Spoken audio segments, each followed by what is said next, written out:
पावसाळ्याच्या पार्श्वभूमीवर ठाणे रेल्वे स्टेशनची पाहणी करण्यासाठी खासदार नरेश म्हस्के आणि हिमेश मीना यांनी संयुक्त दौरा केला. दररोज लाखो प्रवासी या रेल्वे स्टेशनवर ये-जा करत आहेत. त्यांना स्टेशनवर मिळणाऱ्या मूलभूत सुविधांची पाहणी देखील करण्यात आली.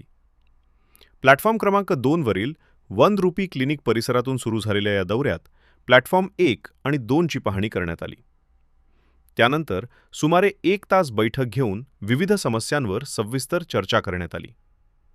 खासदार नरेश म्हस्के यांनी पावसाळ्यात स्टेशन परिसरात पाणी साचणार नाही यासाठी आवश्यक उपाययोजना करण्यात येत असल्याचं सांगितले. तर हे पावसाळ्यापूर्वी तुम्हाला सांगू का, या स्टेशनमध्ये इंटरनल टनेलच्या मार्फत पूर्ण एक नवीन लाईन आम्ही टाकलेली आहे, जेणेकरून जे प्लॅटफॉर्म पाण्याखाली जात होते ते जाणार नाहीत.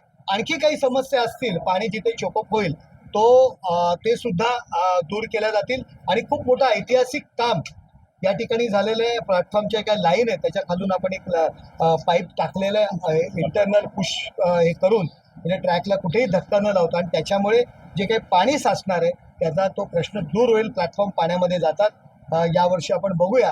आणि जिथे जिथे पाणी चोकअप होतं ते सुद्धा साफ करण्याच्या दृष्टीने ऐतिहासिक निर्णय आपण घेतलेला आहे आणि आम्ही त्याच्यावरती वॉच करत आहोत. स्वतः DRM या स्टेशनला आलेले आहेत आणि स्टेशन मास्तर आणि त्यांची पूर्ण टीम यांच्याकडनं आम्हाला अपेक्षा आहे की काम जरा युद्ध पातळीवरती व्हायला पाहिजे. एक प्रोजेक्ट जो आहे पुनर्विकासाचा, ठाणे स्टेशनच्या रिडेव्हलपमेंटचा प्रोजेक्ट आहे, तो देखील पास झालेला आहे. केंद्राने पास केलेला आहे, अश्विनी वैष्णव यांनी पास केलेलं आहे.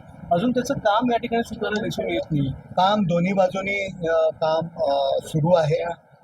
फक्त जो निधीचा जो विषय आहे त्यालाही तत्वता मंजुरी मिळालेली आहे. रेल्वे बोर्डाकडे तो विषय गेलेला आहे आणि ज्या ठिकाणी ऑलरेडी स्टेशन होणार आहे त्या ठिकाणच्या काही घरं असतील त्यांच्या पुनर्वसनासंदर्भात कालच मी स्वतः त्या ठिकाणी बैठक घेतलेली आहे. त्या ठिकाणचे स्थानिक नगरसेवक माझ्या समवेत होते. केबलिंगचं काम सुरू आहे आमच्या लेप्रसी कॉलनीमधून. त्या ठिकाणी टाटाचा जो काही टॉवर आहे तो शटडाऊन मिळालं. इथे 1-2 तासाचं काम आहे, केबल टाकलेली आहे, ते जॉईंटचं काम सुरू आहे. म्हणजे सर्व पातळीवरनं काम सुरू आहे. निधी लवकरात लवकर मिळेल. माननीय देवेंद्रजी फडणवीस असतील, माननीय एकनाथ शिंदे साहेब असतील, श्रीकांत शिंदे असतील, हे सुद्धा यासाठी आम्हाला सहकार्य करत आहेत. एक राजकारणातला एक शेवटचा प्रश्न घेतो.